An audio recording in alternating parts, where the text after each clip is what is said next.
So this session is recorded and shared publicly to support others in these teachings. So we're on to chapter 5, the purpose of pain. And I'm Yinka, and I run Hear My Voice Book Club, which is an inspirational self-development books. All the events can be found on Meetup. Michael Rice's can also be found on his site, which I will share in the chat.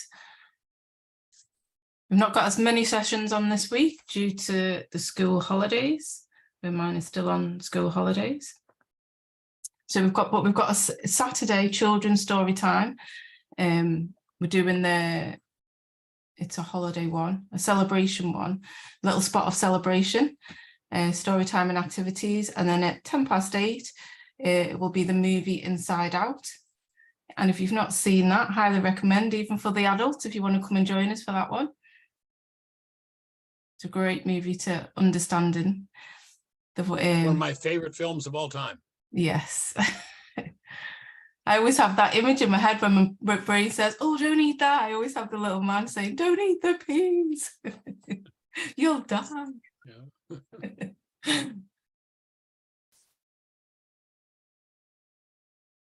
I don't know if you've been listening to the radio show recently, but Jeannie has started to read the book, The Untethered Soul. And a lot of his conversation in these initial chapters, she's been reading a little bit of each day on the radio show, Mindshifters Radio, and it's all about the conversation that happens in our head. Who's in there with you? Yes, and often the psychopath comes out. I do love The Untethered Soul. And when we're doing some stuff for the 5 a.m. club with the Michael Singer stuff as well. Oh, cool. Yeah, nice. I think your stuff and Michael Singer stuff are very in alignment. They're definitely parallel. Mm-hmm. Michael did the Why Is This Happening to Me Again workshop. I'm not even sure now, 20 some years ago. He has a center in Central Florida, and I did that workshop there back decades ago. Wow. There was a definite parallel in our work way back then, and still is today. Be amazing to bring that decade back into this generation. Yes, that's the objective. Every mind, heart, and being on the planet. So our monthly book club is it's meant to be the first day. That's the wrong date. It's the first day of July, and 10:30 at 8:30, and we're doing the Power of Awareness, which is the next monthly book club. But it's the first day, not the 12th. I think I can't remember what the first day date is. And we have in-person events in Manchester and Liverpool for those that are in those locations. And we do Law of Attraction and Abraham Hicks teachings. We do have WhatsApp groups, keeping people connected, lots of different WhatsApp groups. And as Hear My Voice Book Club runs on non-profit events that everyone can take part of, regardless of their financial status. But tonight I ask any donations to go directly to Michael to support him in these teachings and support him in doing what he is doing. So if anyone feels inspired by at the end of the session to share appreciation, that's his details to do it directly. I'd like to start off with some shoulder rolls, get them body ready for the session. So choose a comfortable sitting position, taking a nice slow deep breath in, drawing up the shoulders all the way to the ears. And exhale. Nice deep breath in. And exhale. One more time, nice deep breath in, drawing up the shoulders. Big exhale through the mouth. We also like to get the bodies moving. So just stand up and just get your bodies moving. Just shift your body's energy ready for the session. You can move it any way you want to move it. And just a bit of music to help you move on.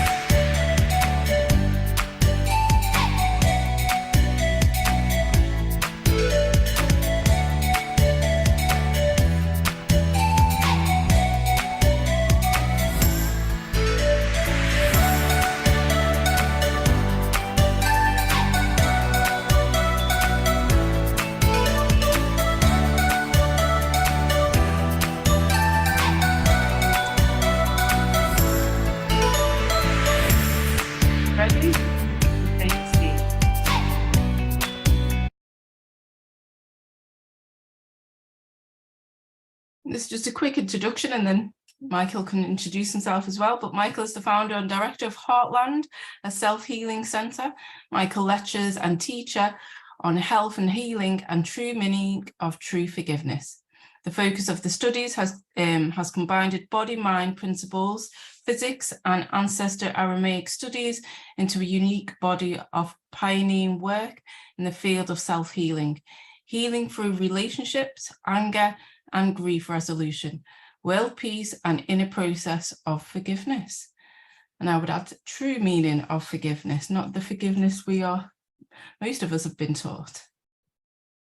So I don't know if you want to introduce any more of yourself, Michael? Not a lot more to say, except that I love this idea. When we wake up to what pain is really all about, you know, most people think that pain is disease, and pain is not disease. It's just a warning signal. It helps to make our ears grow, gets us to start to listen to what we're doing to ourselves.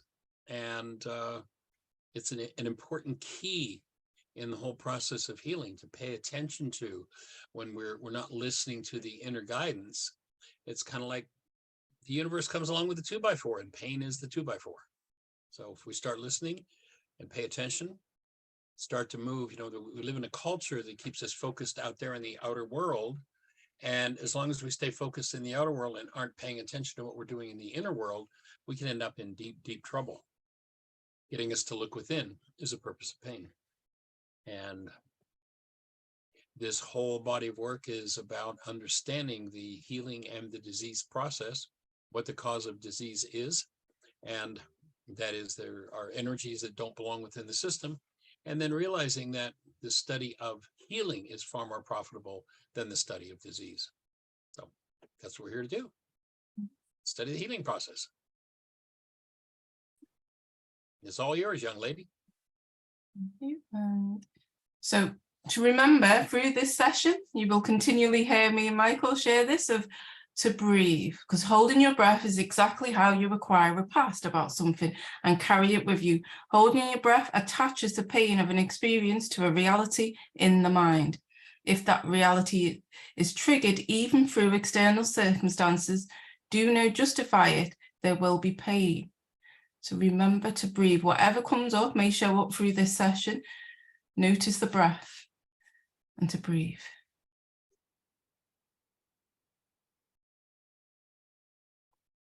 So our previous chapters with Richard, a successful man in his late 30s following the breakup of another marriage, and had contacted Michael. Richard felt his life was a mess and was desperate and wanted Michael's help. We looked at the direct cause of our feelings that couldn't be denied. There was no turning back to blaming others. Removing realities from the mind is the original meaning of the word forgive. In this work, when a negative reality is triggered, it's an opportunity to learn true forgiveness. And when we're talking about reality, we have a very specific meaning for that word in this work. Most people think reality is something that's going on out there. The truth is, what's going on out there is actuality. What's happening in here is their own individual and unique reality. Each person's mind at any given moment is constructing the world that we see out of the content of that particular mind. If there is pain, it's a warning signal that there's an energy there that doesn't belong. And when you start to realize that, and you move back into that inner process and clean the mess up, then life gets to be a whole lot more fun.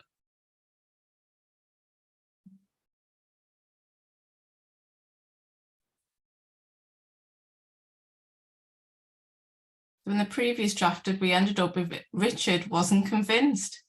Thanks, but I'll pass, he said sarcastically. If I have painful realities hiding somewhere in my mind, I'd just as sooner leave it there, thank you. Surprise, surprise.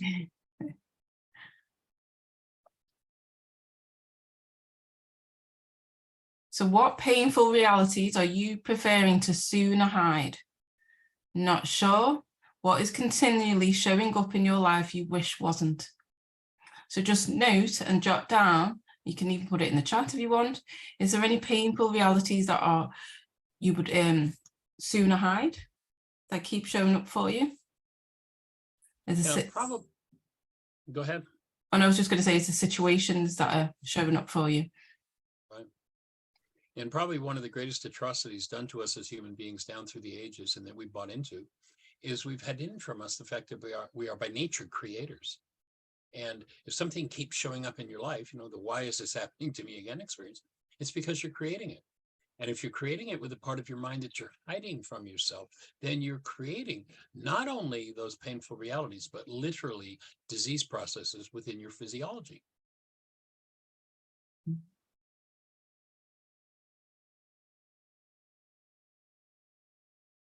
If anybody does want to share in the chat, you are welcome. We will hold the space for you through this session if you want to, if it's anything that you would like to take a look at today.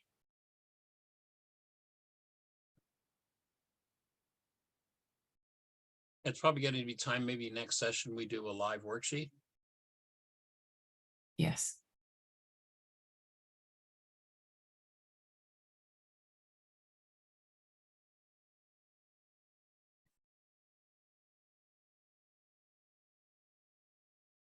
Putting anything in the comments?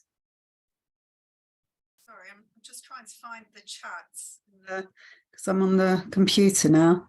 Okay. Sorry, just looking. Oh, there's the You chat. look down, but Oh, I've got it. I think I've got it. Yeah. Cool. Some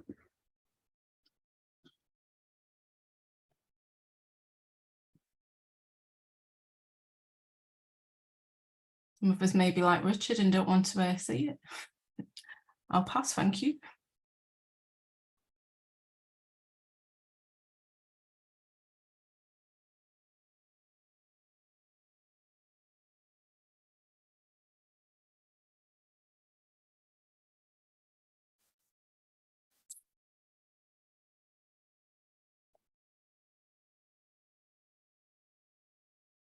We've got a continuous problem with neighbours in the chat.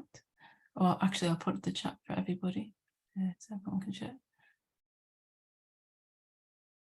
So you have people around you that give you the gift of showing you what it is that you need to forgive more often than you perhaps would like them to be doing that? I don't know what it is really. I mean, it's I've moved now somewhere where I chose it was really peaceful, away from everybody. Now what's happened is a restaurant has just opened downstairs from me, and it's causing it's like underneath my bedroom. There's problems coming through the wall with the vibrations of the extractor fan, people coming in and out non-stop, and it just seems like everywhere I go, something always kind of happens like this. And it's like, this is my idyllic place and retreat that I found, and now this has happened, and I just wonder what's going on. It's like, I don't know. Well, one of my favorite sayings about life is that, or life's purpose, is that the purpose of life is to kick you in the limitation, to show you what you're holding on to. And sometimes it can feel like life is chasing you because, gee, I came here to escape from that. Here it is again. Why is this happening to me again? There's a book about that. Why is this happening to me again? And I'd offer that as you start to look within, you'll see that you're the one that was there every time it's happened. And maybe this is your invitation to look at the disturbing energies within you and to forgive that disturbance. You might find that things start to shift and change on the outside when you do that. So I'd suggest maybe digging out the reality management worksheet and starting to do some forgiveness work around what's happening there. See what shows up as you do that.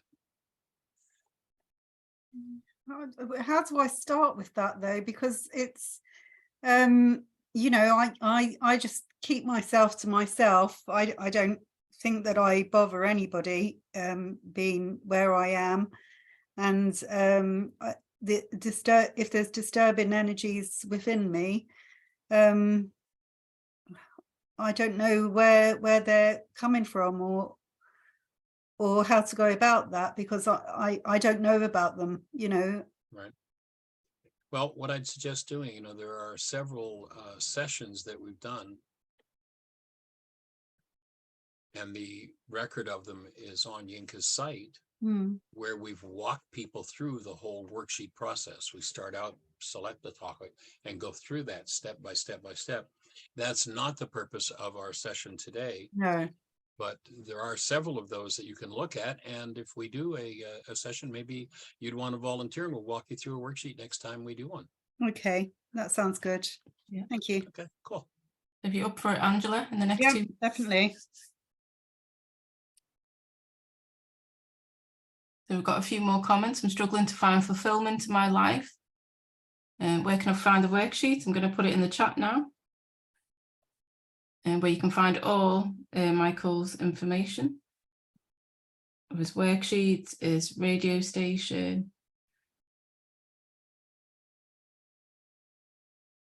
And is what else do we got? You can go to the App Store on your phone and type in the words Heartland, Heartland, Aramaic forgiveness. You'll find the world's only forgiveness app. You can start working with the app right there. If you have questions when you're in the app, gee, with step 1 or step 3 or step 5, they don't make sense to me, or I don't understand this, there's a link there. You can just click it, type in your question. That will send the question to us. We'll answer it on our radio show. Jeannie will read it and I'll answer it, or she will answer it. And then we'll send you back an email that tells you when and where we answered it, and a link to that show so you can hear the answer. So you can put that to work. You can go to, as I say, Yinka's site has every session we've done. And I'm not sure just how many times. We've probably done at least 5 different worksheets. Yeah. If you go to my website, whyagain.org, you can click in the upper left-hand corner of the page. It says Start Here, and that will give you right from the ground zero. I know nothing about this, and it'll walk you right through the whole process, including about 20 different radio shows where we have walked somebody through the whole forgiveness process step by step. So there are lots of examples, lots of information available. You can go to YouTube, just type in Michael Rice, RYCE, and that'll take you to our YouTube channel. The whole Why Is This Happening to Me Again workshop is there. We go through the worksheet process. There are dozens and dozens of videos you can watch. So there are lots of ways to get support. And you can also join us on Blog Talk Radio. And you can do that by, if you've got access to a US phone, then the call-in number for the show is 563-999-3581. So you can call the show and listen. If you have a question, you just push 1 and that raises a hand in the control panel and you'll be talking to me. And or there are there's a chat room. If you don't have access to a US phone, you can just listen on your computer and you can ask questions in the chat room. So there are lots of ways to get support. We're here to do as much as we can to support you. And I've put all it in the chat, and for those that watch it on YouTube, it will be in the YouTube chat as well. Cool.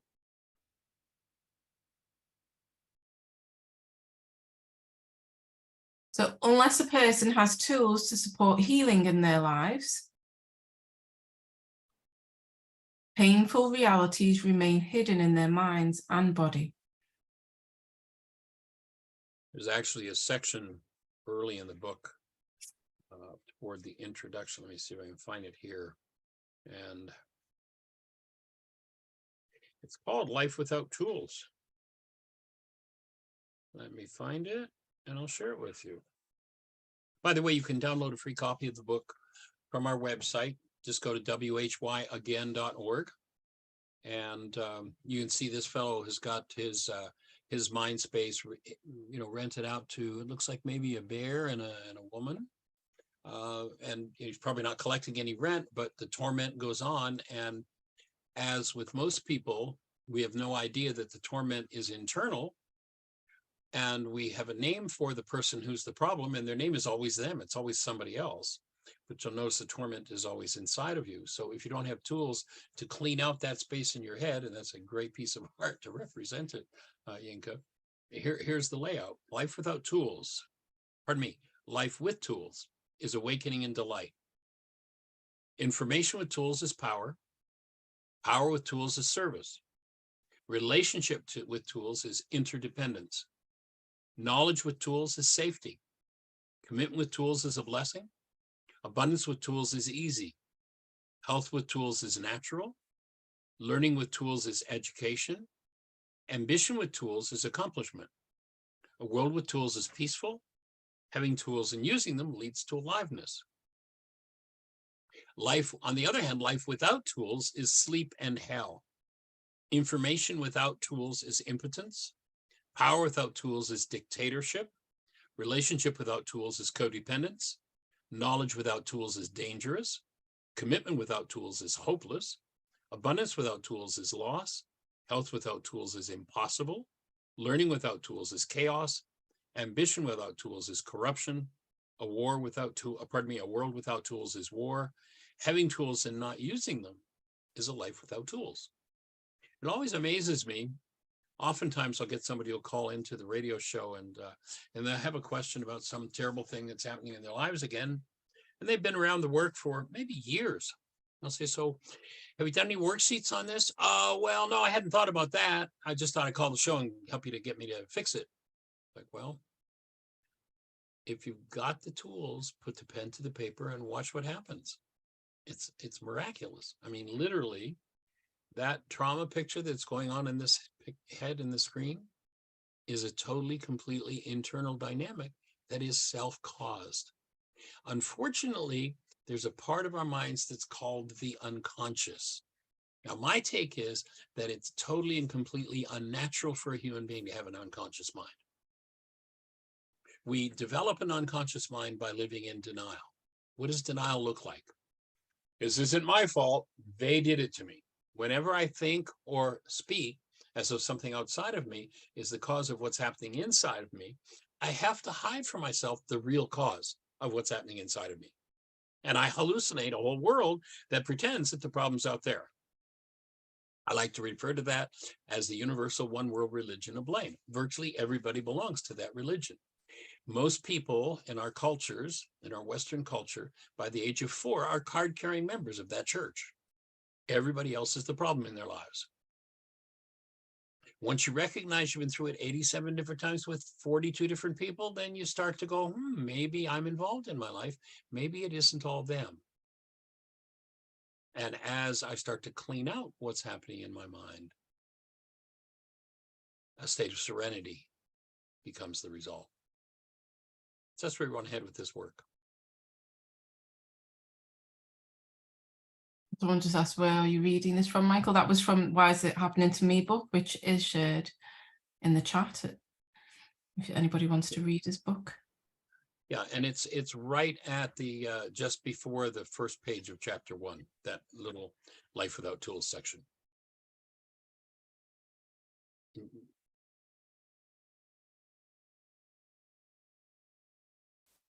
So I hear you loud and clear that you would rather not deal with your pain, but allow me to add another piece of the puzzle, offers Michael. What you hide from yourself is your disease. How did you get from stored painful realities to disease? Richard demands. One of my favorite quotes, you'll hear me speak it often, comes from Albert Einstein. He says this: on such things as matter, we have been all wrong. What we have heretofore called matter is energy. Energy whose vibrations have been so lowered as to be perceptible to the senses. There is no matter. Einstein says we do not live in a material world. We are not physical beings. We are energetic beings. When we bring an energy into this structure that doesn't belong in the structure warns us. It says, ouch, pain. And what does most everybody do? Instead of looking within and going, oh, what kind of pain have I got stored in here? What do I need to deal with? They start looking out there for somebody else to blame. Where you store an energy in this energy system that appears to be a body, you create disease within that so-called body. When you remove the energetic offense, the diseases disappear. Just the way it works.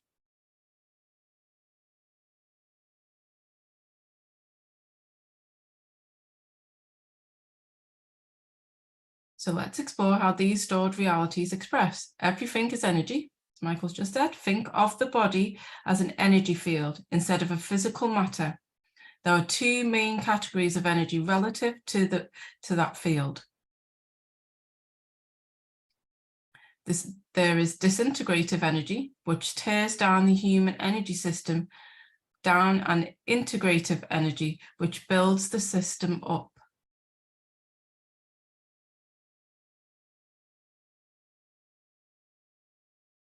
So what does that have to do with disease? Richard asked.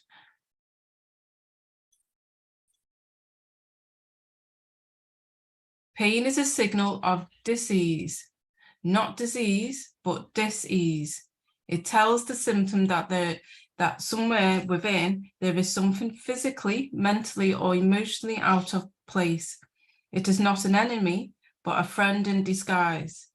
When we don't want to listen to the feedback the system gives us, it gets our attention by yelling pain. And people who have debilitated pain sensors live life in a lot of difficulty because they have no warning system.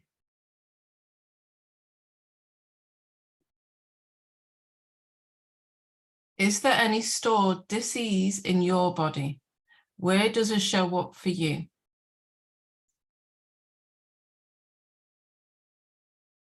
And you can put that in the chat and we'll hold the space for you all if you want to share it and bring it forward, because that often we do hide it, talk ourselves out of not thinking about it.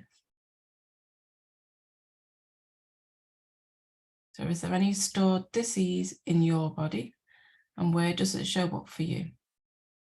While you're writing that, let me share a story with you. Back in my early career, I was in the restaurant business. And before I started doing this work, I had 3 businesses. I had about 60 employees. And in one of the restaurants that I took over was a location that was just this beautiful, like really top-notch, beautiful location. And it had fallen into disrepair and got in trouble, went bankrupt. Ended up buying into it, did a lot of work on it to get it back up and operational. I'll move forward now about 8 years from there. So a lot of work's been done. And there came a point 7 years later, 6 years later, where I had the guidance to leave the business world and go to school, back to school, and do the work that I'm doing now that I'm presenting to you full time. So I went to Atlanta and went back to school. There was a favorite restaurant in this process in going to medical school.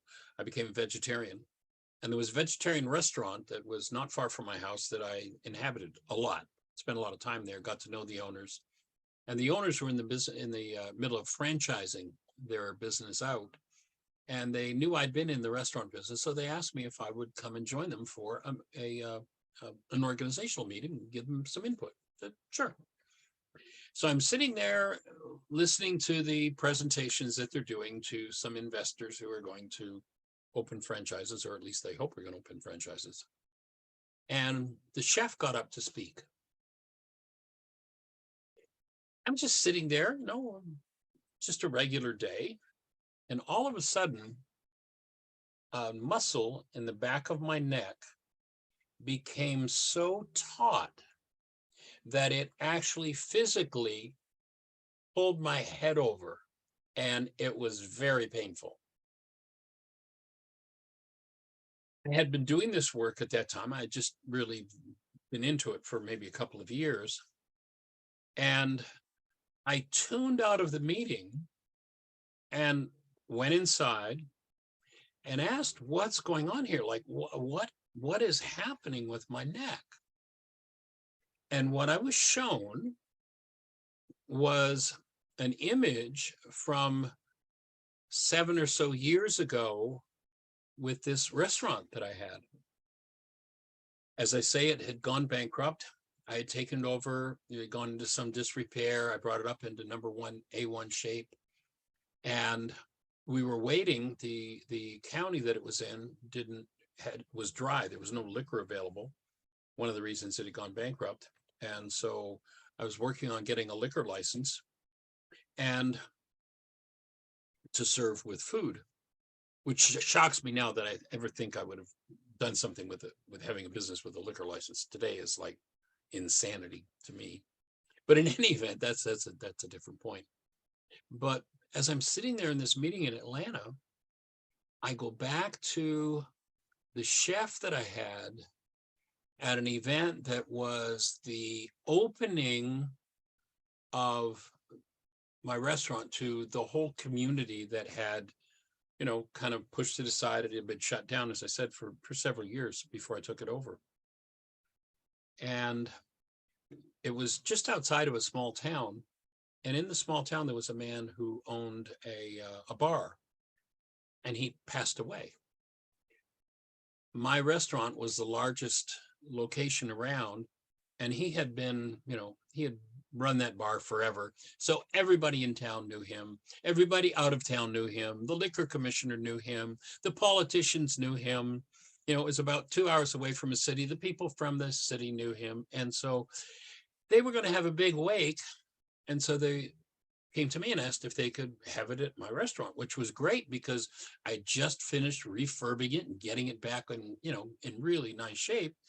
And so it was an opportunity to really open it up to the community. Unfortunately, I didn't know that the chef that I had at the time, when he became stressed, drank. He stayed up all night the night before this wake, where we had about 500 people coming, and he got drunk. And we sat down to have food, and the chicken that was being served, it was a half chicken on a plate sort of thing. As a result of Joe getting drunk, the chicken was half raw, and it just shattered the whole opening. I mean, it was just a tragedy. I'm sitting in Atlanta 7 years later. The chef gets up to do a presentation for these possible investors, and this muscle cranks in my neck. And what I'm shown is that I was still harboring hate for Joe, who was my chef back 7 years earlier. So I came to the point where that muscle for me became a warning signal. It was like my warning that I was under more stress than I needed to be. I actually came to the point where I called it my hate muscle. And that if hate, resentment came up in me, that muscle would always reflect it with pain. And so that was a major lesson for me, not only in developing this work, but in terms of my own personal process, to realize that something from 7 years earlier that I had not forgiven, something inside of me, a resentment toward this chef who really, he really blew a lot of work that had been done. And, 7 years later, I'm still harboring that in my body. So the invitation here is, where does your stress, when you're under stress, where does it show up? And start to inquire of your body what you're holding there. And in a willingness to look at it, then to take the forgiveness process, the worksheet, and start to work through it. Nina, you have a question for us? Yes, I do. Can you hear me? Loud and clear. Awesome. Welcome. Thank you. How you said you were sitting there in pain and you went in, you disconnected. I'm just trying to follow that part where you said, I went in and I asked myself, what is this trying to show me? And the reason is because I do have pain in my body. And when you say it was shown to me, how can you explain a little bit more for a person like me, please? Sure. Well, for all of us, I can remember a time when I never looked inside myself for anything. I literally had 3 businesses. I had 60 employees. I had a penthouse apartment in one city. I had a 500-seat restaurant and nightclub in that city. I had an Eldorado on one side of my driveway. I had a Mark III on the other. I had restaurants in 2 other cities. I ran 18 hours a day, 9 days a week. So I didn't do much listening inside. And so I didn't know how to listen inside. As I started to do this work and started to develop this work, I started to turn my attention inside more than outside. You know, when we're little kids, you watch the little kid and what's everybody doing? Oh, look here, look. They're always drawing the child's attention outward. We raise our granddaughter 4 days a week, and she's now, or pardon me, 2 to 3 days a week. The 4 came from the fact that she's now been circling the earth for four years. She now leads us in meditation. We say to Aria, it's time for meditation. She says, oh, can I do it? And we'll sit down and she'll walk us through stretches, and then she'll guide us to go looking inside and paying attention. And she'll sit with us quietly at 4, listening for what's happening in her body. If you've never done that before, it's really hard to hear. It's a practice. One of the things you'll often hear me say is that you must become the observer of your own mind. You become the thinker apart from the thought, the feeler apart from the feelings, the observer apart from the actions. And as you develop that, then you realize that there's a voice going on in your head all the time. And as you more and more listen to that voice and you acquire tools with which to bring correction to it, it becomes clearer and clearer and clearer. And it's just a practice that you enter into. And, you know, with these tools, I mean, we're working with primarily the forgiveness process here. If you go to our website, whyagain.org, the website's about 20,000 plus pages. And so there's lots of guidance, lots of materials for how to begin this process of starting to listen inside, developing your inner ears and paying attention with your inner ears.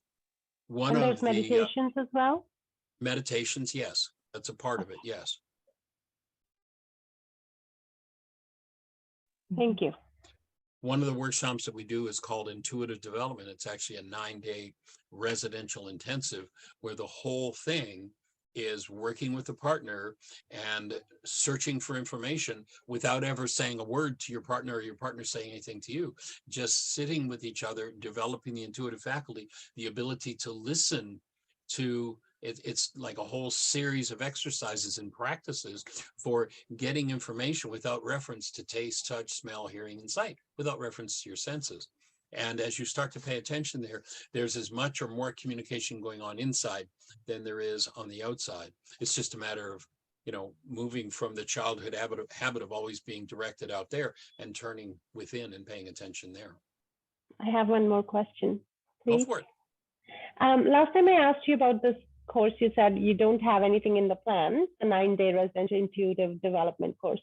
Right. Do you have any idea if you're going to do this going forward? I have registered on your website as per our discussion. I haven't gotten any notification yet. Right. We don't have anything scheduled at this point. We had thought about opening in 2019 was our last session at our teaching center in Southern Missouri. We have a place called Heartland, which is a residential center where up until COVID started, every summer, we did a summer residential program. And so we thought about opening this summer, but that didn't work out. There was just too much on our plate with our granddaughter here. And my father-in-law was in the process of passing at that point. So we stayed focused here. Next summer, we may open and do something there. I don't know. We may do an intensive online. We also have available, there's one intensive that we do called Codependence to Interdependence, and it covers 4 or 5 different workshops. That's available as a self-study. There are 90 hours of video. You know, when we are doing these sessions, we're doing an hour or two together. There are 90 hours of video self-study that include actually all of the teaching from 2 intensives, all the questions and answers, and all of the process work. That's available for self-study if you're ready to jump in on another level and do a more intense level of work than what we're doing here now. So I'm a little bit more interested in doing more of intuition development and more of, what's it called? How do I say? Getting in touch with my guidance team, to put it in simple words. Do you think that course is more geared towards it, or? Well, the codependence to interdependence is geared toward the forgiveness process. It includes, why is this happening to me again? Healing through relationships. It includes communication. Did you hear what I think I said? Mind shifters, still point breathing, and codependence to interdependence. It doesn't touch into the intuitive development at all. Got it. What I will do is I'll make a note that you're interested. I keep a record of inquiries. And if we have enough inquiries for, let's say, next summer or another time that we might, there's actually a residential facility not far from where we are now in Virginia that we've done.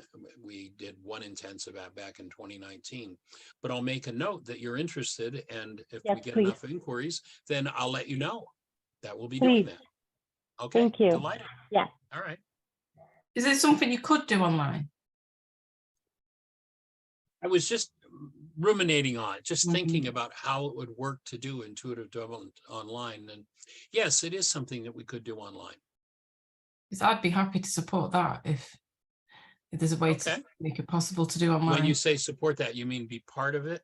But be part of it as well. Yeah. All right. Oh, I'm starting some notes. I'm just looking for a piece of paper, and I'll start taking names. Yeah. Awesome. Thank you. Delighted. If anybody else is interested, let us know. And who knows, if we get enough interest fairly soon, then we may go ahead and schedule one sooner rather than later. I would absolutely love it. What are you going to put online? Well, we're talking about the possibility of doing a codependence to interdependence, or pardon me, an intuitive development intensive online. Oh, yes. Will there be a charge to that? Yes, our intensives, yeah, they do involve a charge. Yeah. Okay. All right. Well, if I can find out how much it's going to be. Okay. Yeah. Because this part really resonates for me, because during my brain injury experience, that's what I chose to do, was go within. There's nowhere really else to go, because you go but then to go within. But when the pain got so bad, that was one of the things that I went in and asked the pain what it wanted. Right. And that pain gave me an answer that allows me to sit here today, because I think I'd probably still be in that hospital bed if I hadn't got the answer that it gave. And notice that it made your ears grow. That's the purpose of pain. It's inviting us to come inside and listen. And when I was reading before about the friend in disguise, that really resonated for me, because it wasn't like, often we see pain as something, oh, I'm in pain, it's awful. It made me see pain as in a very different light. Right. Yeah, it's just an energy signal. It's your structure.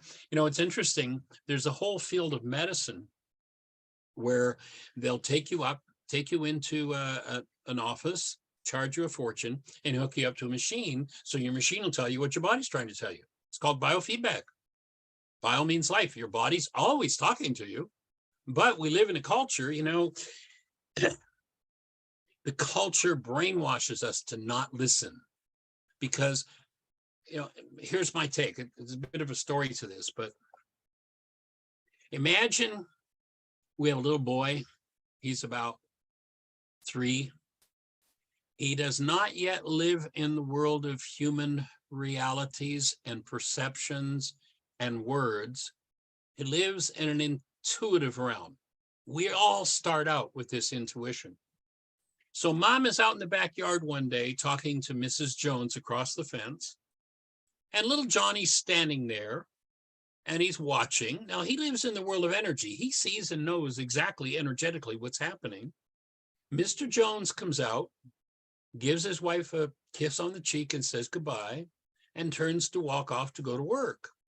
And little Johnny speaks up and says, "Gee, Mr. Jones, why do you hate your wife so much?" And mother turns around and smashes him in the head. "Don't you ever say something like that again. You're not allowed to know the truth." We live in a culture of lies and liars. It's just the way it is. And we're taught not to listen. It takes a whole relearning experience. In this case, I mean, it's a very expensive medical procedure to go in and get a machine hooked up to your body, so your machine will tell you what your body's trying to tell you.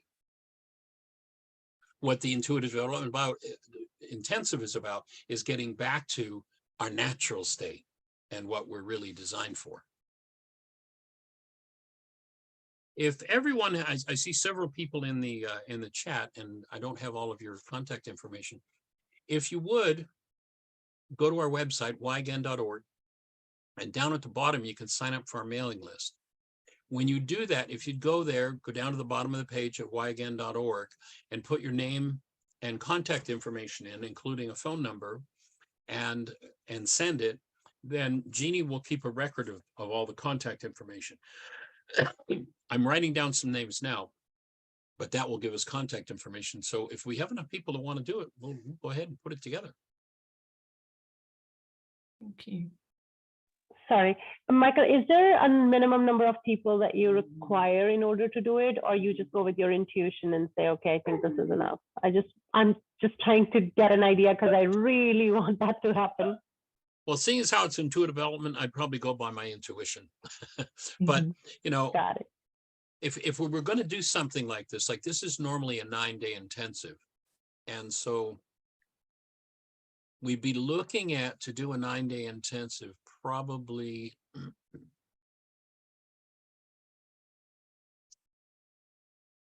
at least 10 weeks. And we would do 2 sessions a week for 10 weeks. So there would probably be something like well, with you guys being over there, we'd have to look at what kind of timing we do. I have no problems traveling. Okay. All right. Well, I would assume that it would be easier to do online than for people to travel to the States, but we'll see how that works out. But it looks like we've got quite a bit of interest, so maybe we'll go ahead and get looking at scheduling one. Please. Okay, I got it. And we've got Tina with a hand And raised. Tina?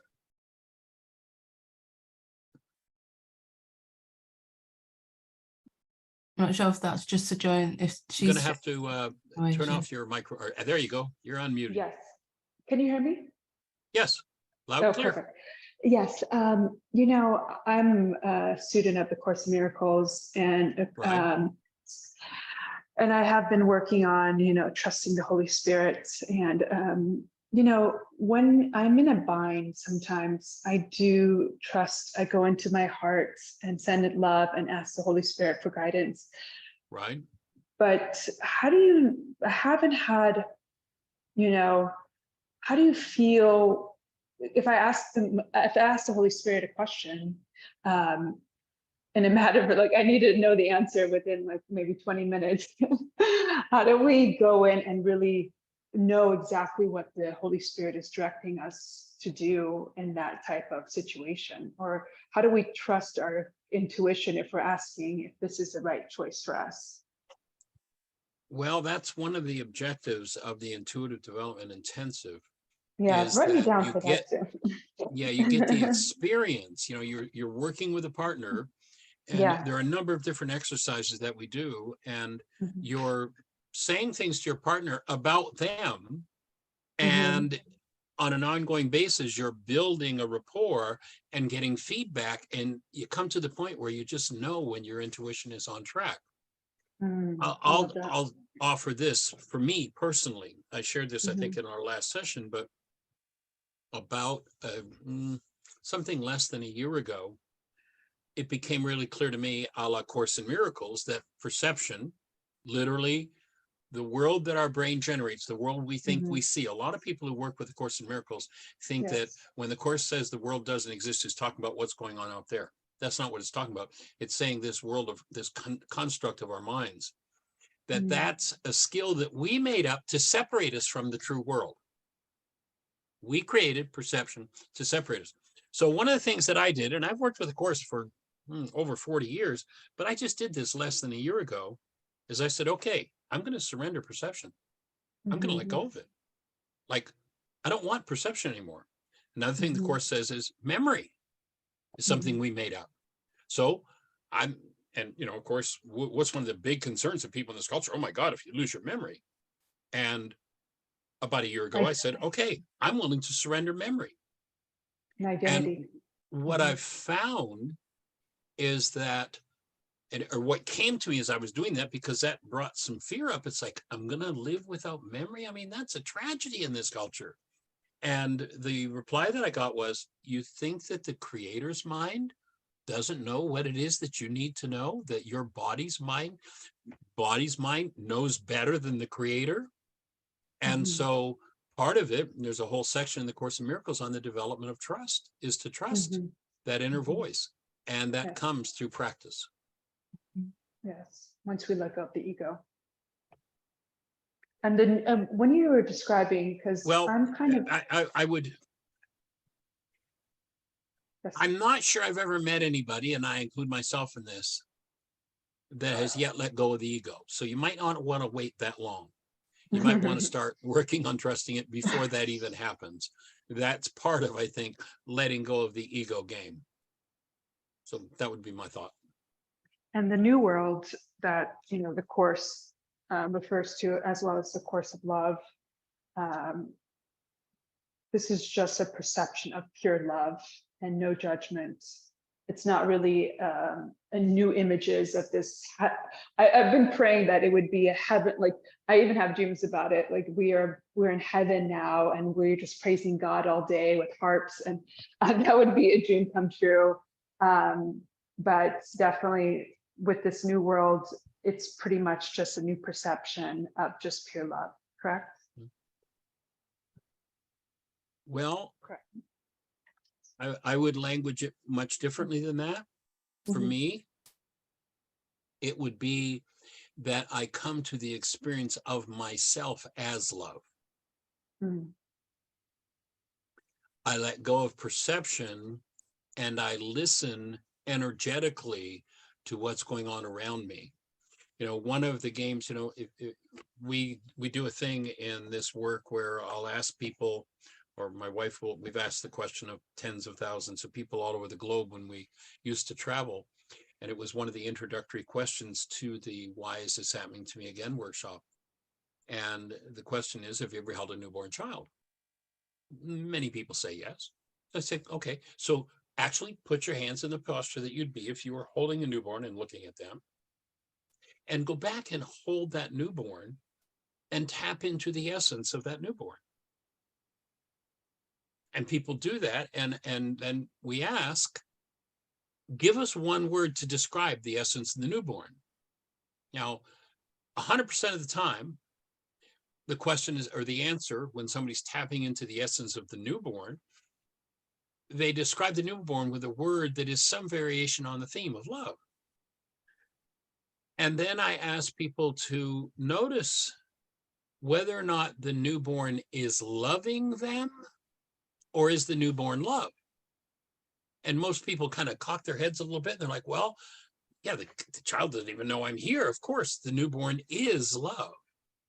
So, but we live in a culture that specializes in beating the love out of us and then sending us out the door to find somebody to love, or to find somebody to love us. And we're on a whole false journey. This is not about loving the world. This is not about loving your neighbor. This is not about loving yourself. It's about discovering yourself as the presence of love. And a whole different game that you can't even start to describe with words begins to unfold. Actually, one of my favorite paragraphs in the Course in Miracles, there was a time period, there were two paragraphs that way back in the early practice, every time I would read them, I would go into an altered state. The only two paragraphs in the whole course that have ever triggered that in me. And those paragraphs have to do with the use of words. And what it says is that once you've had that experience, then you go back to the world of words. Of course, calls that the world of darkness. And you utilize the words of the world of darkness, not because you believe they're true, but only to proclaim their unreality that still have meaning in that realm. And so what the mind wants to describe and what the mind wants to pursue is basically 100% meaningless. And if you go to that true direct experience, then any words that you can say about it will basically be shadows of what's going on in the actuality. Smoke and mirrors, yeah. You know, it's, you know, the Course talks about, you can't say this in words, but we can give you instructions for you to have the experience. That's the objective, is to have the experience, not to have somebody stand there and say, well, here's what the truth is, because the truth can't be spoken in words. It's never been spoken in words. It never will be spoken in words, because as the Course talks about it, words are but symbols of symbols, twice removed from the truth. So we are what this word love represents. And when we start to experience that, there'll be many things that we'll experience that just can't be put into words. You know, you go back to Yeshua 2,000 years ago, he says, there's so many things I want to say to you, but you can't hear them yet. And so it's mostly, you know, the initial phases is the undoing process, and then being able to listen directly to what the energy system is telling you, which may not exactly go into intellectual understanding, but will be the guidance that is beyond what anybody could imagine in the pursuit that the world offers us. Fantastic. Thank you so much. Cool.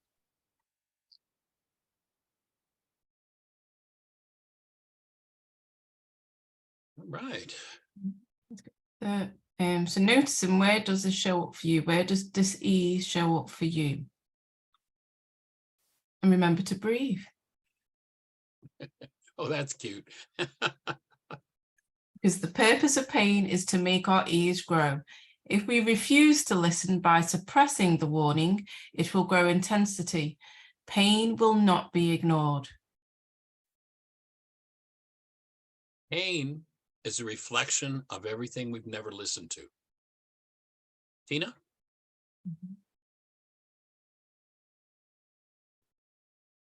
Oh, do you want to unraise your hand, Tina? I'm here. Oh. Did I say Nina? Oh, no, Tina. Tina Yeah. had her hand up. She She just put her hand down. It was up from before. Okay.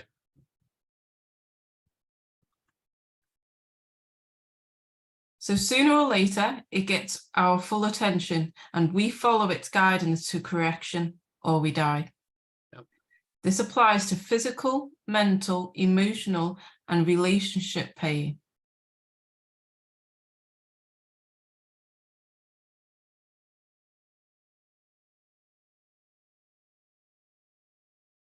Getting rid of pain without dealing with its message, like cutting the wires to the bell on a fire alarm. The fire alarm screams out to get your attention to tell you there is a problem. It demands, listen to me. If you refuse to listen by shutting down the feedback, things do quiet down, but the fire still rages somewhere. Yeah, I don't know if you've been hearing about it from over there in Europe and such, but yesterday actually was, this week was Jeannie, my wife's eternal day, and also my daughter-in-law. And so we went out on a lake on a boat yesterday to celebrate their birthdays. And there was this haze. I mean, we're in Virginia, probably, gee, I'm not even sure how far. 600 to 800, maybe 1,200 miles in some cases from wildfires that are happening in Canada. And our lake, it's in the mountains, is just covered in this thick haze. And it's kind of like the smoke alarms going off on the earth, and those who are about accumulating money still want to pretend that there's no problem with the global environment and want to keep going with, you know, pumping fossil fuels out of it. Don't want to listen. And the smoke alarm is getting stronger and stronger, becoming quite literal. I mean, you know, we're that far away.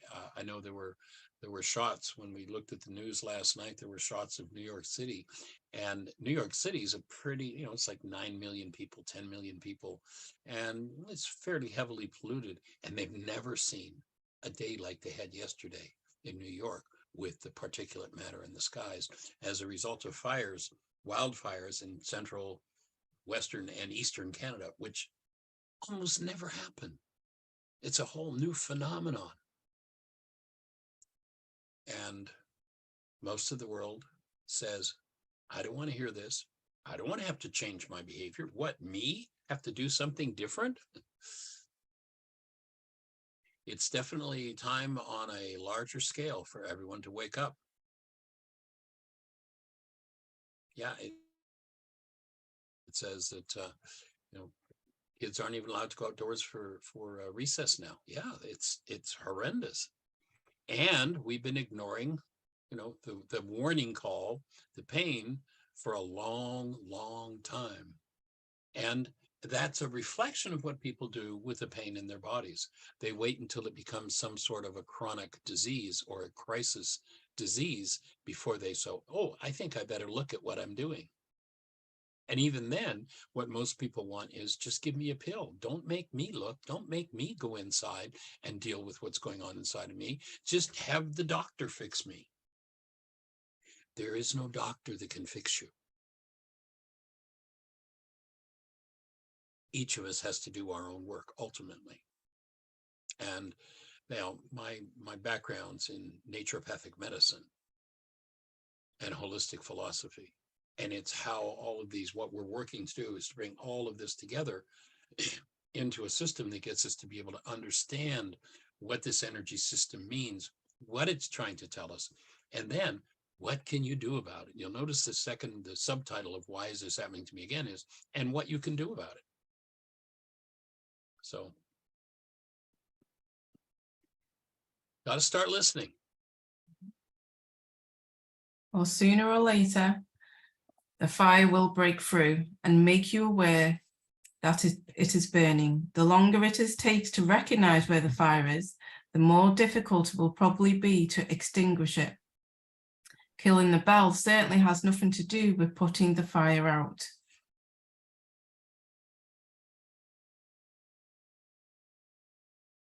Pain is just about warning us that we need to look at something. Richard asked in amazement, I always thought you were just supposed to take a pill to make pain go away, and that was how you got well. That's what I was taught. Yeah. Every drug is a disease disguised as a cure. If you open the package of any drug that you take, you'll notice there's a package insert. And if you read that insert, it will tell you the diseases that are caused by that drug. Now, of course, they've changed the language, so it softens it a little bit. They don't say, if you take this drug, these are the diseases. What they say is these are the side effects. Excuse me, there are no side effects to drugs. Drugs cause diseases. No disease has ever been cured by a drug. Mm-hmm. Yes, we can make symptoms go away. We can make the symptoms disappear. But that doesn't mean the disease is treated or handled. And each and every individual, and I'm talking now from the internal, our own physiology, to the external, which is just an extension of our so-called bodies, is the world. And it's time for us to clean it up. And Corey's asked, I have no physical pain, but sometimes emotional pain. Would you say it is the same? Yes, it's exactly the same. You know, people usually, they'll have pain and they'll go to the doctor and the doctor will say, can't find anything, everything's okay. The energy, when we bring in a disintegrative energy, and it's interesting, in the ancient Aramaic language, the word that we would use today, or the word we use today as disintegrative energy, the word that represents that is sin. All that is sin is an archery term in Aramaic. When you fire at the target and you miss the bullseye, it means off the mark. That's all that word means. When I engage in energy that doesn't belong in here, I get a warning signal. When I'm off the mark, pain is my warning signal. So the pain usually starts out functional. So they look and they go, nothing wrong there. 5 years later, I actually talked about this on the radio show today. 5 years later, they're back to the doctor with their pain. Oh, nothing wrong. Everything's fine. We ran the test. 10 years later, they're back to the doctor with the same pain. Oh, we ran the test. Nothing wrong. 25 years later, there it is. We finally found it. There's the organ that's bad. Is the organ bad? No, there's just an energy there that doesn't belong. And it moves from functional to what we call organic. When you start to remove those energies that interfere with function, you remove the energies that ultimately reflect as what's so-called physical disease. Nina, go ahead. Thank you. So that was my mindset going until now, that not to go for prescription drugs. And I don't usually even take Tylenol. So long story short, I was diagnosed with thyroid a few years ago, and doctor prescribed the pill. And my body wisdom does not want pills. So I stopped taking pills for 2 years, and I'm like, there has to be a natural or some way to sort this out. And when I hear everybody talk about this, I did everything I could outside. And then my doctor, and it got worse, and my doctor came back and said, you have to take a pill. And my question is there something that really can't be, treated without these prescription drugs like thyroid? Well, my offering is this.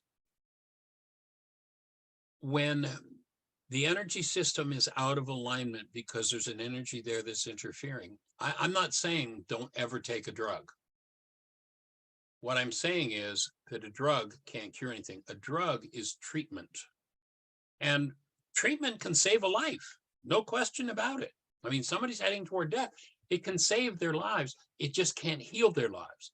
My take is what we need to be doing. Any practitioner that provides treatment without providing healing, any practitioner doesn't know the difference between the two, to me is guilty of malpractice. Yes, do treatment. No question. There's some amazing treatments out there, but you better do your work along with it. The energy that tends to interfere with the thyroid gland is anger. If you look, if you check out our website, there's a chart called the physiological effects of emotional suppression. And it shows what the mind energy is that we are fed usually by a power person. You know, we're designed as human beings to live in a state of enthusiasm, aliveness. That's our natural state. In our codependence intensive, we point out what we call a power person. And a power person is someone who had more power over your life than you did. It's usually a parent, though not always. It's usually between a parent and a child. The power person, the person with the power, was not functioning as love. And the child experienced the situation as a survival situation. When that occurs, the child as an energy field, their field opens wide, they become like a giant sponge, and every energy in the environment is just sucked right into their structure. These are the kinds of things that ultimately need to be dealt with. When that energy is drawn into the structure, that power person dynamic will control that person's life for the rest of their lives. There will only be 3 behaviors that individual can do with their lives. And the behaviors will depend on the level of stress that they're under. So I'll just invite you to notice with your life, see if this is true for you. When there's no stress, notice that the way you behave is you behave in the way you behaved to get along with your power person. When stress starts to build, notice that you'll shift out of doing that and you'll behave in a way that the way you used to resist and survive with your power person. And then when you become ultra stressed, you'll do what your power person did to you that you hated the most. That runs the world. Now, the first thought disorder, if we go to the opening words in the book of John, which is not a religious text, but a text about physiology, psychology, genetics, and life, We're told that the opening words say, in the beginning was the Word, and the Word became flesh. If we go to the Aramaic, that's not what it says. What it says is, in the beginning was the mind energy, and the mind energy became flesh. You and I are designed to live in enthusiasm. As beings made of the stuff called love, we're designed to live in that space, connected to love, in theos. Theos means the creator, and theos means we're designed to live in love. And that chart that I'm telling you about, it's called the physiological effects of emotional suppression. If you just put those words in a search engine and then put whyagain.org, it'll take you right to a page where you can just download a PDF of it. The first message that's given from the power person is usually one that goes something like, you're broken. There's something wrong with you. You're not good enough. You're not fixable. That's usually the first power person message that people get. And then it goes downhill from there.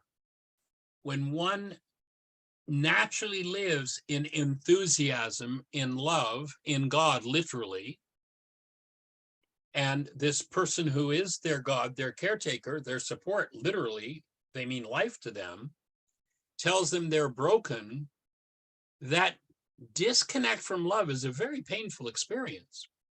And of course, when the child goes into pain, what happens? The adults, never having dealt with their own pain, cannot stand to have the child in pain. Now, I don't know about you, if this is a tradition in the part of the world you're in, but I know many people that I've worked with over the years have heard this phrase before, and that is, if you don't stop that crying, I'll give you something to cry for. Anybody here ever heard that phrase? Yeah. It's like, excuse me, I'm crying. I have something to cry for. But notice what happens once the connection to love is broken and it's painful, the child isn't allowed to express its pain. So the next thought disorder that comes into the structure is, oh my God, I'm not even allowed to feel my pain. I have to shut that down. Where is that locked in tissue? Now that tissue is diseased. And there's a whole series of thought disorders. We give examples in that chart. And when you look at the chart, you'll see on the right-hand side, it shows buying into the thought disorders and what organs tend to be impacted by those thoughts. It's not an absolute, but the tendency is. And then what it shows is on the left-hand side of the chart, you'll see the arrow goes upward. On one side, it's aging, degeneration, disease, and death. On the other, it's healing.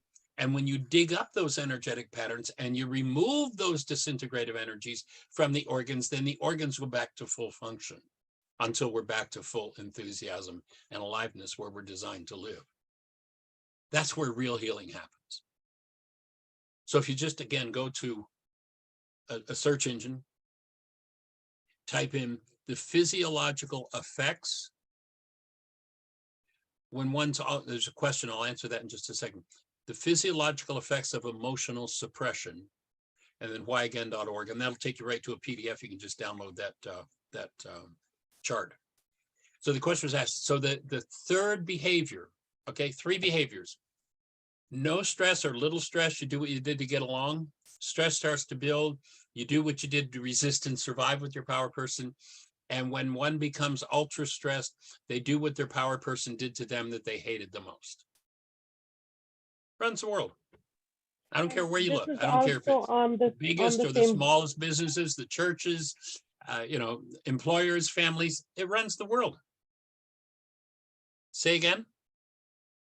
The 3 things you said, sorry, I tried writing it down, but I couldn't, about the 3 levels of stress and the behavior. Can I find that on whyagain.org as well? This session is recorded, so the session's recorded. You can go back and get it here. Yeah. Thank you. Yeah, we do have a 2-hour video workshop. Actually, I think we've got a 2-hour and a 4-hour audio workshop called Codependence to Interdependence on our catalog that you can buy. That's available. I'm not sure how much of a description there is of the codependence if you go through the videos on our YouTube channel. but it'll be here on this video, so you can review the points. I do recommend re-listening to these recordings. From my own experience, our minds are just not open enough to be able to hear a lot of what is being said. And then as the more you listen to it, the more your mind can actually grasp or hear what is being said. Several years ago, we went to Birmingham, Alabama to speak at a center there. And there was a woman who was a member of the organization that was sponsoring us that invited us to stay at her house. Interesting enough, she called into the radio show today, but we got to her house and she was just very welcoming and sweet. And she said, you know, back several years ago when you're here, I did one of your workshops. It was really fun. So I'm looking forward to sponsoring you, to having you here, and to being at all the workshops. We're doing a week of workshops. During the week while we were there, she had totally forgotten that she had bought my book. And the book was just full of notes that she'd taken. Totally, completely left her mind. I mean, she literally, there was notes on every page, and she didn't remember she'd ever read the book. So this work is a process of building brain cells. You know, when you think of the massive information, when you realize that literally as an energetic being, every thought, every feeling, every reality you've ever experienced, everything.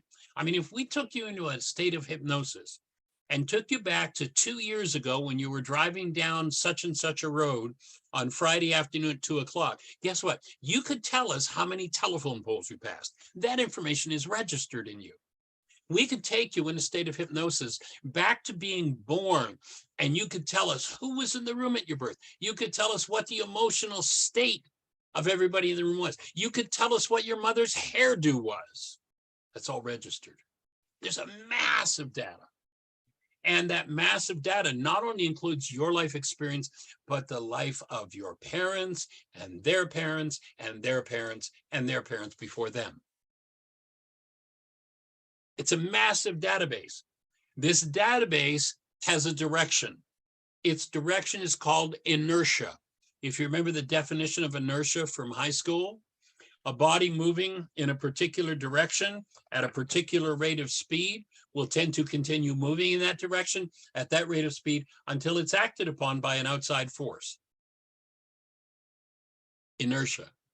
This massive database is going in a direction, and it's a direction that wasn't set by you.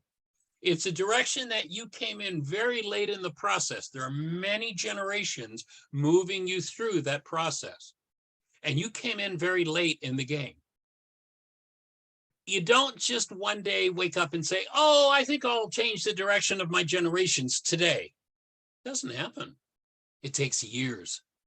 It takes intense work. In fact, there's a metaphor in the ancient scriptures about this. You know, many people think those scriptures are about religion. They're not. They're about this work. This is what the scriptures are about. And you remember there's a story about this particular group of people. They're a pretty bright group of people who know a lot about astronomy. They've written quite extensively about astronomy. And we're told that they got lost in the desert for 40 years. Now, if you check out that desert they supposedly got lost in, is about a 35 square mile area. Do you think that maybe somebody could mute? Whoever's opened, if you could mute. There we go, I've muted them. So they want us to believe that this group of very bright people who understand astronomy got lost in a 35 square mile area for 40 years. Does that make any sense? I mean, they know the sun rises in the east and sets in the west. If they'd have decided they wanted to get out of the desert, they'd have got up one morning and started walking. It wouldn't have been very long before they'd be out of the desert. It wasn't about a hot, sandy place. The desert is a code word for the unconscious. Now, if you read that story, you'll find that there were two places being spoken about there. There was the desert, the unconscious, and then there was what was called the promised land. The promised land isn't some religious thing that God's going to give you. The promised land is a land of conscious co-creation. We are creators. And when we do that consciously, we get to create what we choose to. When we do it unconsciously, we get to repeat the patterns of the generations. Now, if you read that story, you'll find that there was resolution. Does anybody remember what the resolution was? What had to happen before they could get out of the desert? They said the old generation had to die off. That didn't mean everybody in old physical bodies had to physically die. The root of the word generation is genari. It means cause. All of the causes held in this multi-generational database called a body-mind unit that is inertia bound had to change. All of the causes had to go in order to move it in a different direction. And that doesn't, I get people who come to me and, oh, that sounds really good, Michael. I want that. I got $5 in 5 minutes. Tell me everything you know. Not going to happen. It's years. It's decades of work. It's a lifetime of work if you're going to change your inertia-bound propensities. And this work is about how to do that. I've spent the last 50 plus years of my life getting that down into a system that people could understand and work with. And it's a process. It takes time. Taking a pill, I guarantee if somebody has a headache, that does not mean their body lacks aspirin. You could never take somebody into the laboratory that has a headache and test them and find that they are lacking aspirin. But if they take an aspirin, their headache will go away. Well, will it really go away? Or will awareness of their headache go away? We need to wake up and start to take charge of this energy system, whatever direction it's going, whatever its inertia-bound propensities are, and get it on track with the truth of who we are and what we're really here for. And my offering, again, universally, if you hold a newborn, people tap into and experience that newborn is the active presence of love. If your inertia isn't moving you in that direction, then you better get off your duff and do some work. Because what you're not willing to deal with is what will kill you. And my offering is, my background's in physics. My offering is we're not designed to die. From a physics point of view, the world, the basic principle is energy. Energy can be neither be created nor destroyed. Only its form can be changed. Energy is eternal. If energy is eternal, you're eternal. I'm eternal. Why do we die? We die because we bought into generations and generations and generations of hate and fear and rage and guilt and condemnation and gossip and slander and vengeance and all of those things that were called sin. And they weren't called sin because some God was offended. They were called sin because it warned you that you're off the mark. You're not on track with what you're doing with your life. And you got to get back on track, which means you have to overcome the habits of the generations. And that's what this work is about. No, pills can take away our awareness of pain, but they can't take away our pain. That'd be my offering.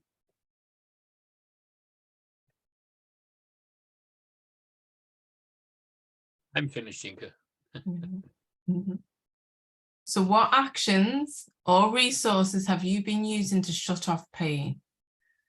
What were you taught you were supposed to do to get well from pain? And remember to breathe. You may want to put it in the chat. You're welcome to. We've got open space if you want to put it in the chat and share what actions or resources have you been using to shut off pain? What were you taught you were supposed to do to get well from pain? We've got to tough it out.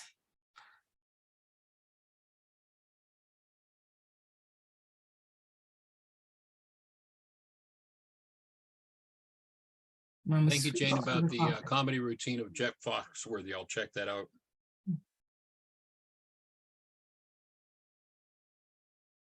Ignore it.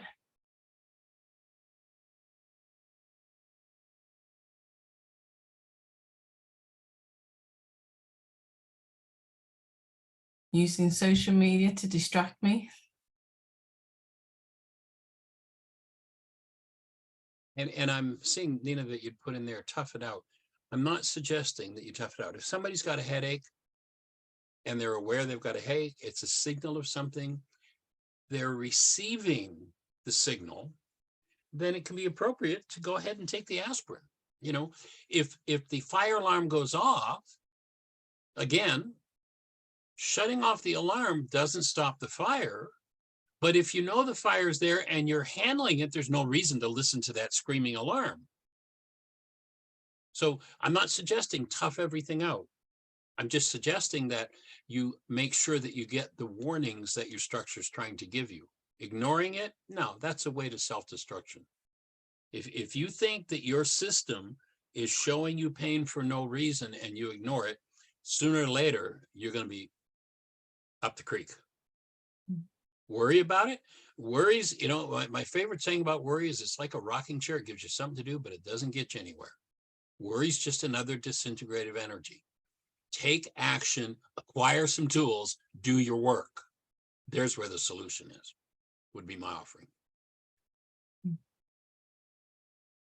This is where it resonates for me, where especially with my brain injury experience, that, you know, obviously when I woke up, it was like I had to be, there was many parts of my body that weren't functioning, and I was being pumped with a lot of drugs, which were great and helpful for a certain period of time.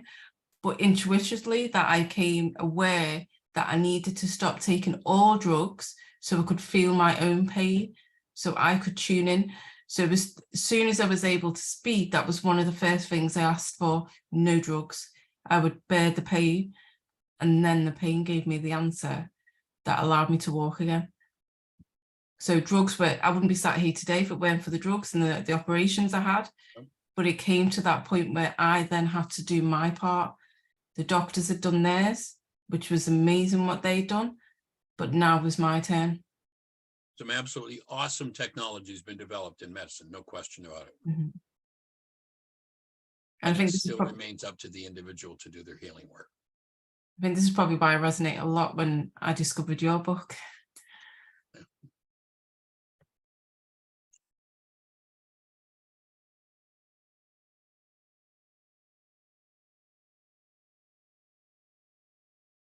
So that thinking will sure sell a lot of pills, but shutting down the alarm without dealing with the fire that's burning will lead to total destruction.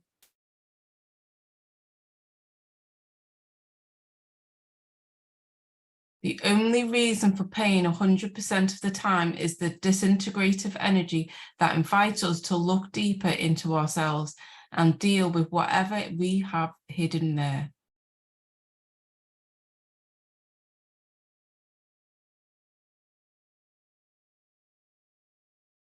Medical research is proving that every cell in the body stores information. Our disease and our pain come from the energy introduced into the tissues by negative realities we store there and the drugs we use to keep those realities suppressed. The secondary cause of pain is the lifestyle we choose to keep ourselves in a weakened condition.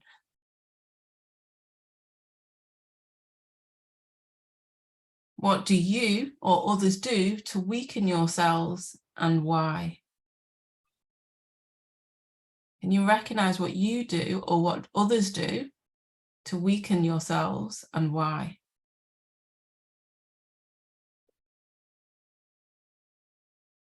Remember to breathe. You know, there's an ancient saying, I was actually addressing this on the radio show yesterday. There's an ancient saying that says, the veil of the temple must be rent in twain. And churchianity interpreted that to mean that there's a purple curtain in the church and the purple curtain's going to be torn in two. The veil of the temple. The temple is your own body mind unit. The veil is the barrier between the subconscious and the unconscious. You've got to open it. We're not designed to have an unconscious mind. It's a totally artificial creation. You've got to open that puppy, and you've got to brave going in there and looking what's in there. And sometimes what you'll find will be many, many, many generations old. I don't know if you happen to have it handy, Yinka. If not, I'll see if I can find it and send it to you. But there's a link to an audio track from the radio show that we've shared a couple of times through the workshops that we've done from a woman named Magda, who during our codependence to interdependence intensive, she was being taken to the hospital for some heart difficulties. And I gave her the assignment of asking her ancestors about their hearts. And she called, and actually, when this happened during the intensive, I was in tears listening to her as she dealt with this. And then a couple of days later, she called into the radio show. And she shared that her, I believe it was her great-great-grandfather, had come from Lithuania to escape starvation there and thought they were coming to America to the streets paved with gold. And he expressed to her, and this is a man that's been dead for decades, but she ended up in a full-blown conversation with him and supporting his healing process as she did her own work around what was happening with her heart physically. And he shared how much rage he had because when he got here, they were so dirt poor that they ended up digging a hole in the ground, in the earth, to have some place to live. And the terror that he had over the fact that his crops might fail and he might not be able to feed his children, and how he abused his children and abused his wife because of his rage. It's powerful to listen to her as she shares how she spoke with her, again, I think it was her great-great-grandfather, and what happened with him. Information she had no knowledge of prior to doing that exercise.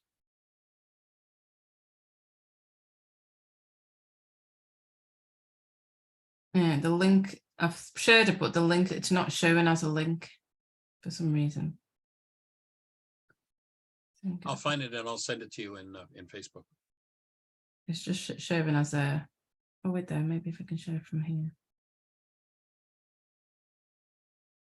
I'll share what I've got on the, I think this is the right one.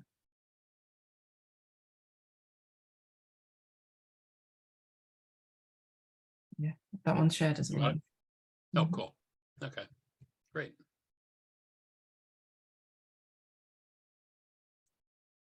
Anyway, give a listen to that. It's about I think it was about 30 minutes on our radio show back a couple of years ago. It's powerful. It's she's describing a session that she had in the Codependence to Independence Intensive. She was in that live workshop online.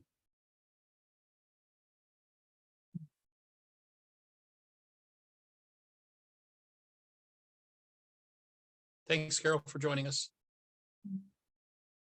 And I would invite people to start to recognize what you do to weaken yourselves and notice what others do to weaken themselves, and taking a look at why.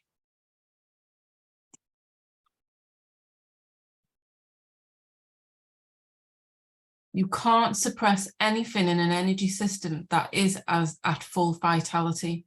In order to suppress something, has to shut down the flow of energy in the system so that whatever is hidden remains that way. And that's called creating an unconscious mind.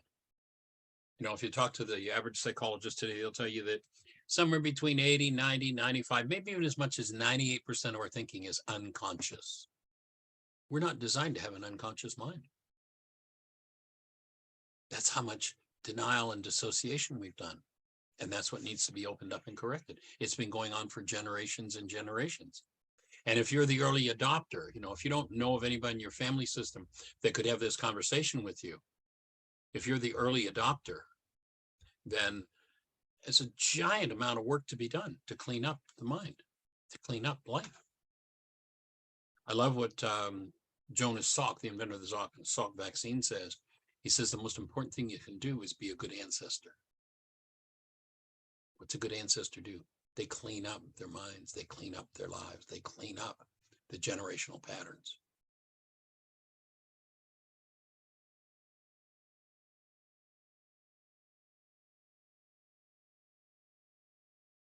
Let's say someone takes drugs for, say, depression. If you remove their drug, what happens?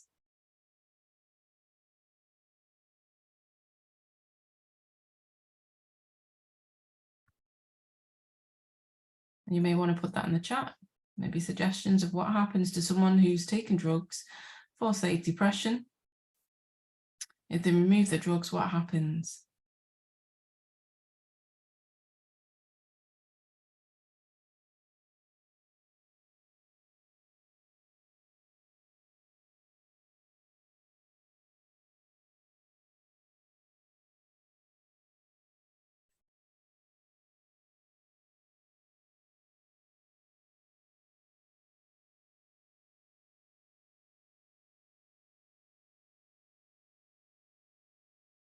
Anyone like to share?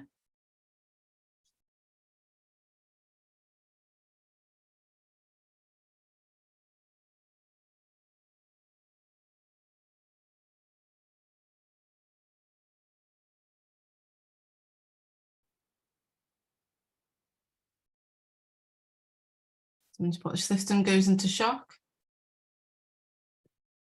The drugs were their way of coping, so they now don't have a way to cope. But Kate, remember we started out, life without tools is hell? Right. People don't have any tools, coping skills, then yes, it's really difficult. We have a whole body of work. If you go to our website and you can do this totally, completely free. There are over 20,000 pages there. Step in, start to do the work. There's over 4,000 hours of archives. If this hour or two of session is fitting and making sense for you and helpful, go back and start from day one of our radio show, 12 years, 5 days a week, an hour a day. It's there to acquire the tools to work through this. You don't just say, oh, well, I'm going to give up the drugs and then, oh, well, too bad, I guess I just died.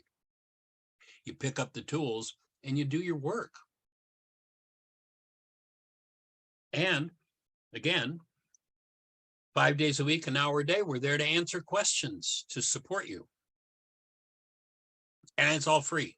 If you want to, and certainly we could use the support. We've stopped traveling and that's put a hole in our cash flow. You can also, there is paid support. There are DVDs or streaming downloads, or pardon me, not downloads, but streaming workshops that you can listen to. The Codependence to Interdependence Intensive is the only intensive that we currently have available. You can do 2 personal code evaluations where you do there's a test that we do based on the MMPI, which is called the Minnesota Multiphasic Personality Inventory. It's the gold standard of psychological testing. And we've got an abbreviated form of that looks at 10 different areas and how the mind works and where the holes are, where the problems are, gives you feedback and assignments for what to do. And then the intensive walks through a whole set of tools. The teaching, the process work, the questions and answers. And then at the end of it, you do another evaluation. So there's a way you can pay for it. You can do that whole project. And there are 90 hours of video of 2 full live codependence intensives. And the whole package is $600. So if you want to do it free, you can certainly do it free. And we're here to support you. And if you're in a position to pay for it, and you want to do some paid work, well, there's a way to do it there. My wife, Jeannie, also does one-on-one work. I haven't done any personal work in the last 25 years or so. The closest I get to that is during an intensive. But Jeannie's also available to do one-on-one work with these tools.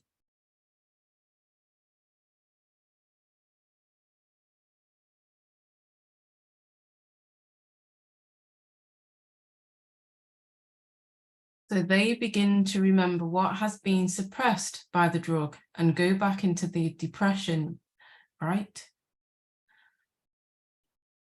Unless they have the tools to remove those energetic patterns, that's about the only thing most people get to do. Sadly.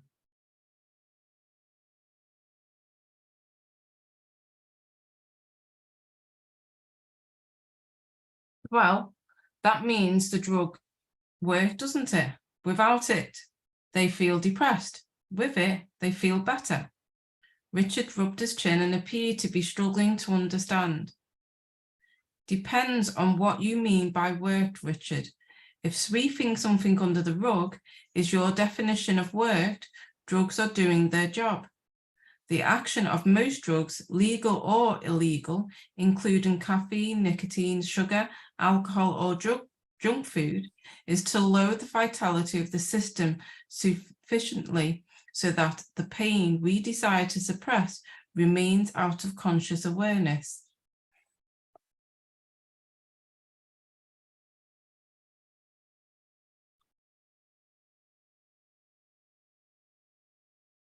Notice out of conscious awareness, not gone or cured.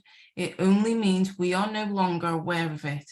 If we use drugs, suppress pain, and the cause of the pain is still intact, sooner or later it will surface somewhere in the system, often under the disguise of a side effect. What you can't see or feel, you cannot heal. However, pain is not required, it is only motivator.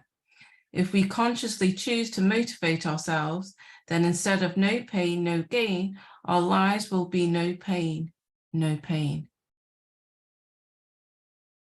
So again, we're not saying don't ever use a drug. It can be very helpful. It can buy you time. It can save a life. But at the same time as you're doing that, as you're getting treatment, acquire some skills, acquire some tools with which to process through things that never belonged in your energy system in the first place. Do your work. That's the bottom line of it. Nina's raised her hand. Michael, I have a question around this. And I know you said for early adapters, there's a lot of work to do. And I am an early adapter in my family. Right. And I have the person we're discussing right now in the family. And Michael, is it at all possible for us? So if I was this person, I would go grab these skills and go learn these skills.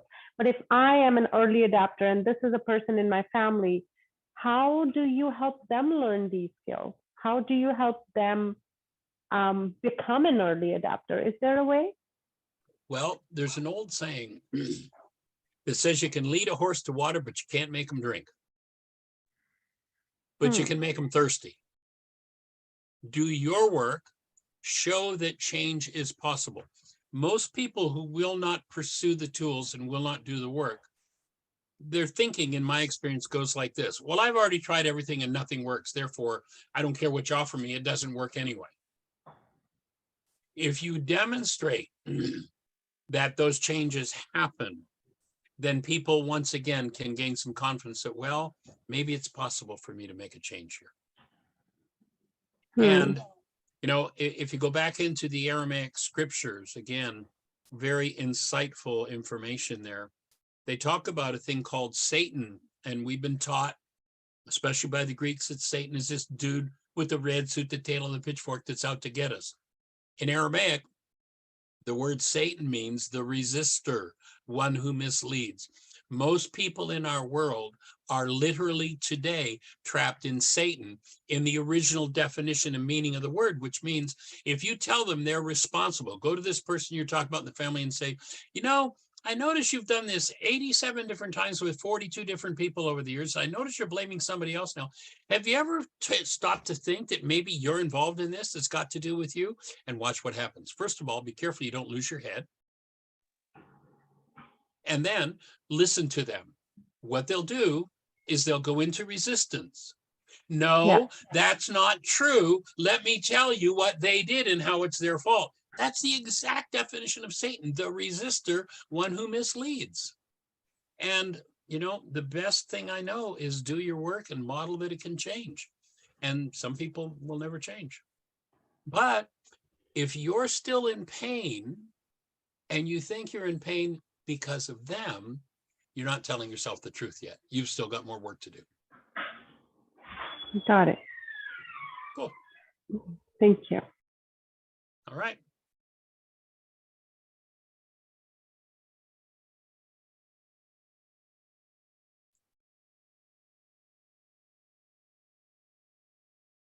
This is a poem. I can't remember who this was by. It's actually by a Brit. I'm trying to remember his name right now, but I don't remember. Each moment of anger, each moment of lying, each moment of fear is a moment of dying. Each moment of love, each moment of giving, each moment of joy is a moment of living. All our moments add together like the digits in a sum, and the answer tells us plainly whether our life or death will come.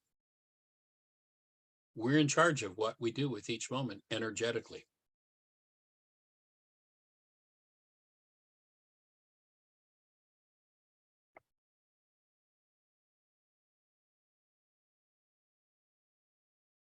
And the best exercise I know to practice and strengthen your ability to hold space of love is to close your eyes and allow yourself to become quiet with your awareness focused inside of that which inspires in you the clearest, strongest, most powerful love you are capable of feeling.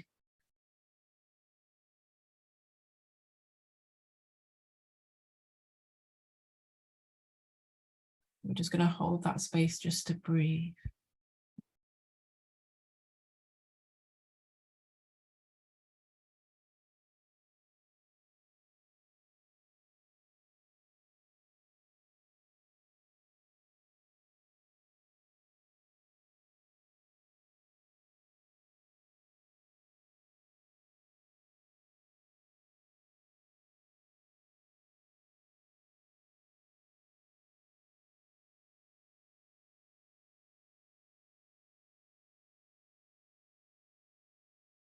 Cultivate your relationship with love.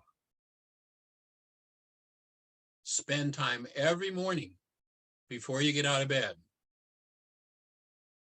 Unless, of course, you need to pee first. Then go back to bed and take time just tuning into the mind of love in you and thinking thoughts about your life that come from love. That's not exactly what the culture teaches us to do. Take time to practice that. It will pay you huge dividends.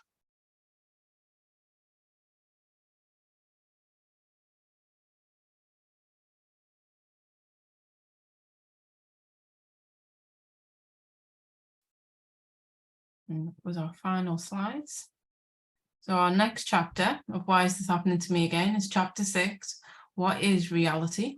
With Michael Rice. Don't know if there's anything you want to close on, Michael. I've got just some gentle meditation music to finish off with, just so then if you people want to stay, you can just sit in there and just absorb in what you've just heard.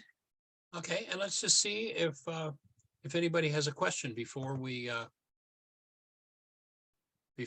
close out.